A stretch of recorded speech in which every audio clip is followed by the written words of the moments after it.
mainstream media does an amazing job of portraying the biker as this menace to society or this hellraiser. And it actually breaks my heart because that's not the biker that I know. The biker that I know is a healer. The biker that I know is an entrepreneur. The biker that I know is an artist. The biker that I know does amazing things to make their communities better. And with this project, American Biker, I wanted to make sure that that narrative, the realistic narrative of what bikers really are, the majority of bikers really are, I wanted to make sure that that was depicted in this project. And I think we've done an amazing job of doing that. So I am so excited to bring you all my vision of the American Biker.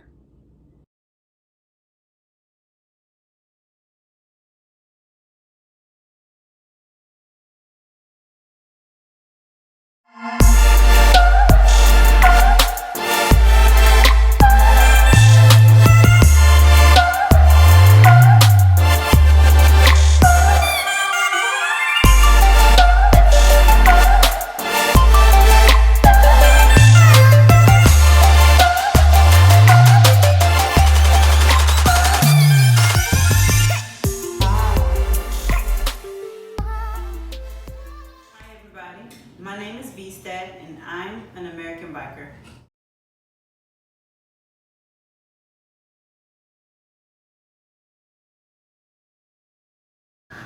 Hello, Vee Stat. How are you? Welcome to the show. Hey, thank you so much, Raven, for having me. I appreciate it. All right, so for the American Biker Project, I wanted to highlight bikers that were doing great things in their community on and off of their motorcycles, and you were the perfect candidate for this. I spoke with Lacey, who is the president of RNDIVAS, and she suggested Vee Stat, and I did a lot of research on you, and you're the perfect candidate for this. So I'm really excited about that. But before we get into all of your contributions to society, I want to know, when did you first fall in love with motorcycle culture?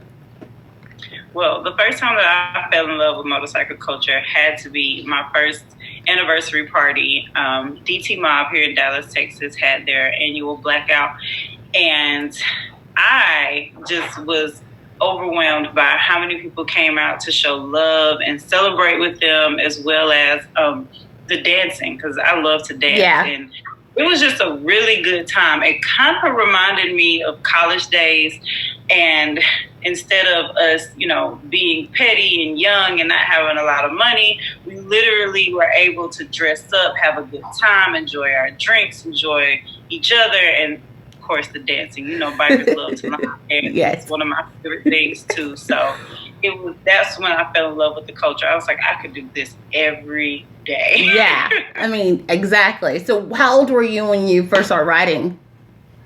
So I was 24 when I first started riding. I had just moved here to Dallas. I had thought about it a long time ago. When I graduated from high school, I remember telling my best friend, like, hey, girl, let's go take some motorcycle riding lessons. It just never happened. Right. But then moving here to Dallas, I came on a travel assignment. I was approached by another nurse. They were like, hey, we're starting this club. Would you like to be a part? And I'm like, I ain't got nothing else to do. I didn't know anybody here.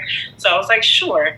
And from that point on, just getting on a motorcycle, loving the freedom that you experience being on a bike. It was very, very fun for me. And so I was like, this is my new release, Winn Therapy for sure. So Okay, so you're talking about RNDIVAS, is that correct? The club? Yes, right. RNDIVAS. So you're one of the founding members. Tell us a little bit about RNDIVAS. So Road Nurse Divas is a group of all female nurses. You have to be a nurse in order to be in our club. Whether it's an LPN or an RN, you have to be a nurse. We are just a group of women who love to ride motorcycles and also have a heart of caring for our community and for our patients. All right, so not only are you a member of RNDIVAS and a nurse practitioner with your own clinic in Dallas, you've also been in New York City during this global pandemic as a healthcare worker. Tell us a little bit about your experience with that. You're back home now, right? You just got back home? Yes, I am back home. Grateful for it. Actually, whenever I went to New York, it was going inside of the pandemic. The pandemic had already passed a little, and so now some of the patients were recovering and getting better. I went there to work under a federal contract with a facility that was right outside. It was like a field hospital. They had set up temporary beds for patients that were lower acuity, but they were still very sick. And just being there and seeing, you know, how the dynamics played from both a political, healthcare, and as, you know, a member of the community, it was exciting to see that we're getting better and that things were dying down. But it was also kind of scary because in New York, they live on top of each other. Everything is stacked. There's very close proximity to each other. So you could see a virus spreading really fast through that area. Absolutely. And so when you try to compare that to your home, you kind of think like, well, everybody usually, you have to get in a car to get somewhere here in Dallas. And so I don't see it spreading that fast through our community. But at the same time, you never know. Viruses, they're not, you know, they don't discriminate. Doesn't matter what age you are, what color you are, what your background is. If it wants to use you as a host, it will. Absolutely. Absolutely. So tell me, why did you make the decision to go into healthcare? So it kind of came by accident, honestly. I've always been interested in like the human body and, you know, different things about people being sick. I've always kind of taken care of like my little brothers and sisters when they got sick. Because my mom, if you were throwing up or if you broke a bone, she was like, I can't even touch you. So as me being the oldest, I had to, you know, help out. Yeah. You know, help my little sister and brother getting them together. And so that is just being a care provider had always just been naturally in me. But when I made it to college, I was not quite sure exactly what I wanted to do because I really didn't plan on going to college. And then when I got to my counselor, she was like, you have education, engineering, or nursing. Those three are going to guarantee you to have a job when you graduate. And I'm not good at math. Like, literally, I need a calculator to add like 24 to 17. Seriously, I'm not good at math at all. So engineering was not.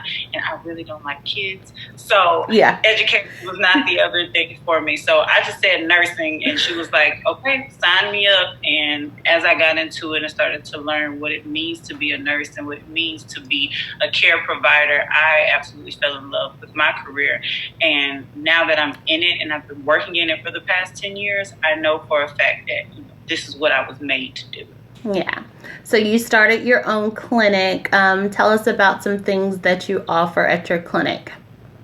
So I offer, I have a telemedicine practice as well as an aesthetics practice. What we do, of course, is offer assessments, prescriptions over, you know, FaceTime whenever a patient basically needs help. And it is all HIPAA compliant. So if they can't get in with their doctor, if they need a quick refill, or if they don't want to sit in line at a doctor, and they know it's like something super simple like pink eye or, you know, a small cold or even a skin infection, like we can see that easily through video. So they don't have to come into the office. So that's what I do. And then as far as aesthetics, as you can see, I love me some skincare, girl. I love skin.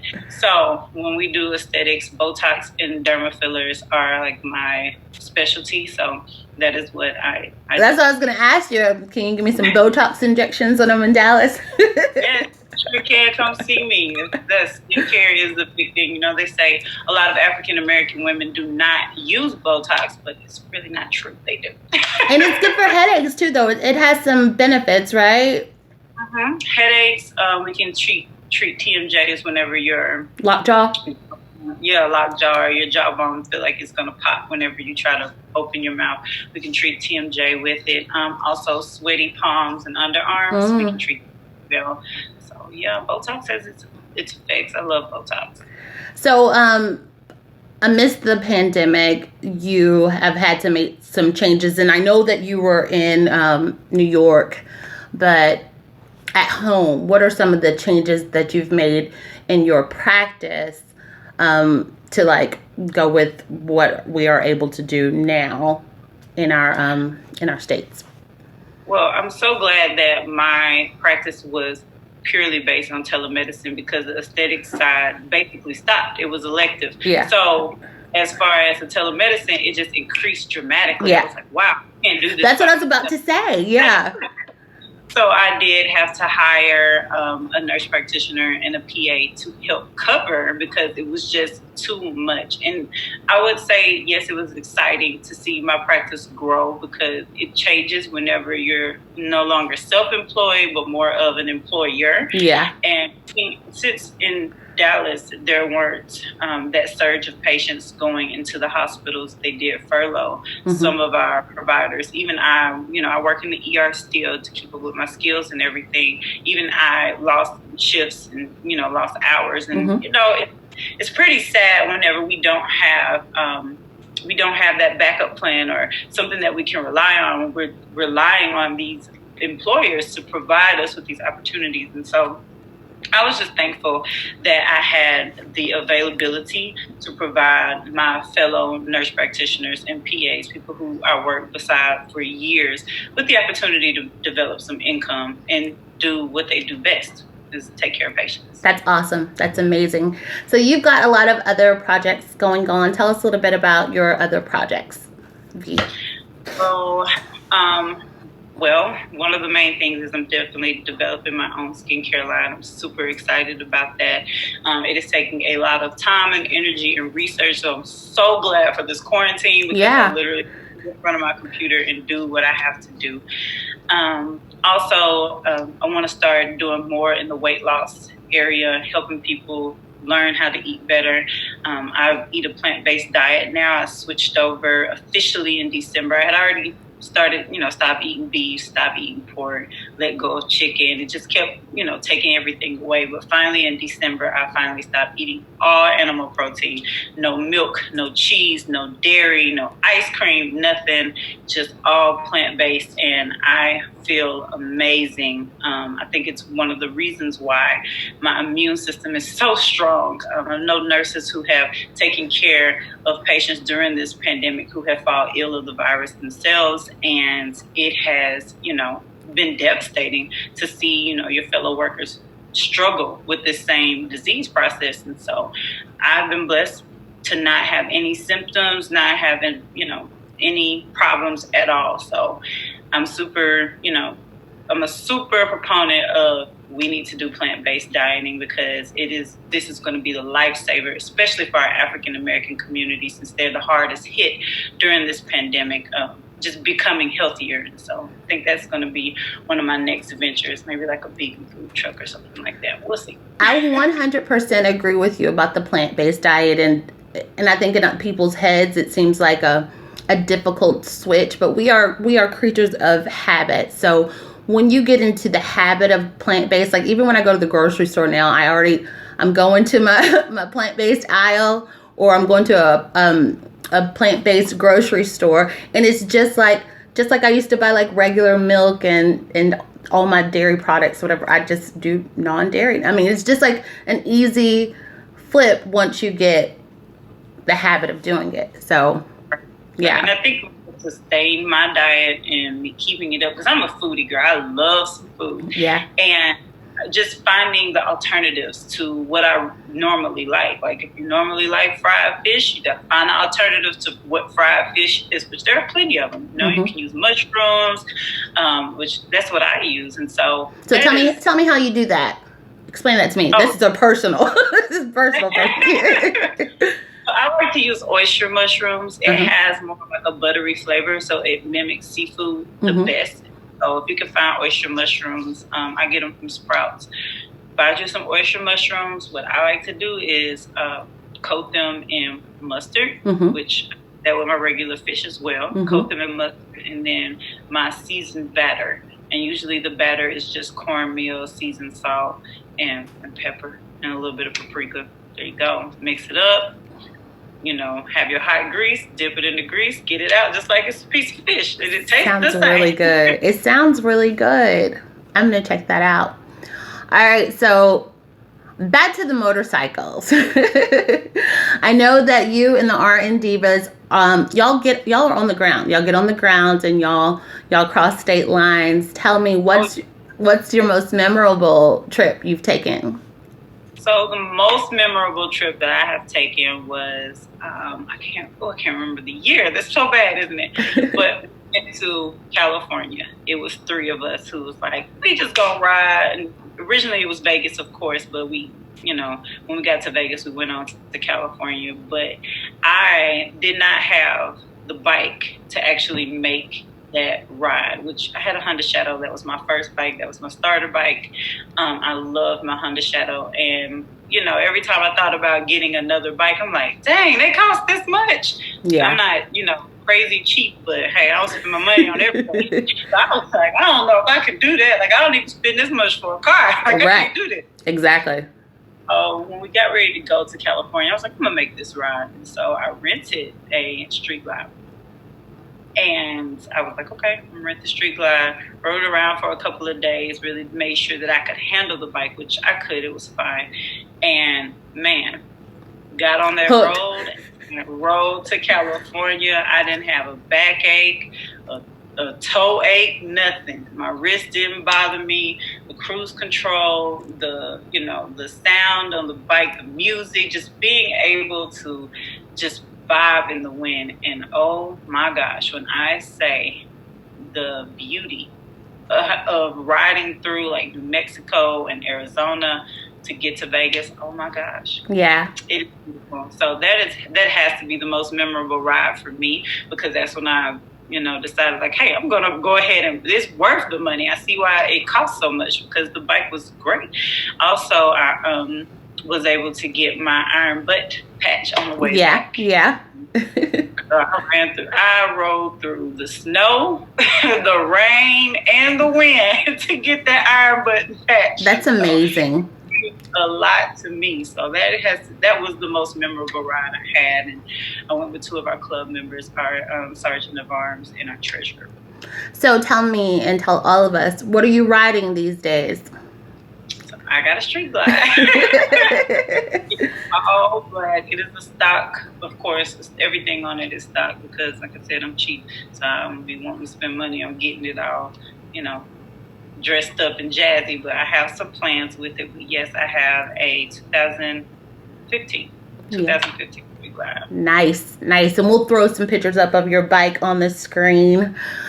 So I'm coming down to Dallas in June, and I'm really excited about my trip, and I hope to see you while I'm down there. Is there anything that you want to say in closing? Anything you want to tell anybody? Any shots out you want to give? Oh, definitely want to shout out to my road nurse divas. You girls are amazing.